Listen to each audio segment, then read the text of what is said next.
সে আমাকে বলছে যে টিকটক করবে, টিকটকের কথা বলে সে আমাকে বাইরে নিয়ে জোর করে করছে।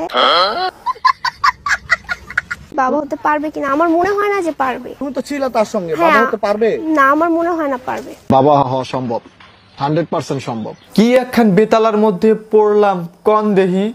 আরে লিঙ্গ ছাড়া সিংহর বউ পাখির মতো উড়াল দিয়ে চলে গেছে। দরকার পড়লে মা বাবাকে ছেড়ে দিব, কিন্তু সাকিবকে কখনো ছাড়বো না। আম্মু আমি ভুল করছি, আমাকে ক্ষমা করে দাও। হ্যাঁ মা, আমি তোমাকে ক্ষমা করে দিচ্ছি। ভালো তো জুনিয়র সাকিবের বউ জুনিয়র সাকিবকে ছেড়ে চলে গেছে, তা না হলে বাংলাদেশ সরকারকে তো চরম প্রতিদান দিতে হতো। কেন বোঝেন নাই? এই মেয়ে যদি লিঙ্গ ছাড়া সিংহের সাথে যদি থাকতো তাহলে তো বাজারে শসা আর বেগুনের দাম বেড়ে যাইতো। গেলাম ফাঁসিয়া রে, আমি গেলাম ফাঁসিয়া।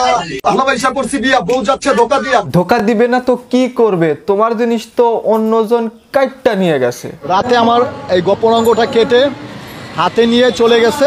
এর মুহের কথাখান শুন না আমি হাসমু না কানমু, আমি তো ভাই ভাই পাই না।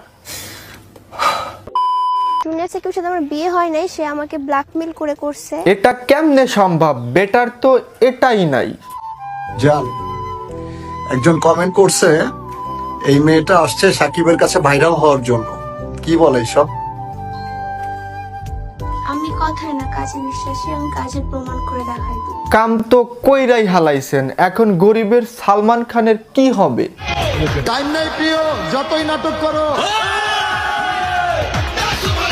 লিঙ্গ ছাড়া সিংহ তো শুধুমাত্র টিকটকেই গর্জন করতে পারে, শিকার করতে গেলে শিকারই তো লাথি মারে। সো ভিউয়ার্স, আজকের ভিডিও এই পর্যন্ত। ভিডিও ভালো লাগলে লাইক, কমেন্ট, শেয়ার এবং সাবস্ক্রাইব করবেন। পেজে নতুন হলে ফলো করবেন। সো দর্শক, দেখা হবে নতুন কোনো ভিডিওতে।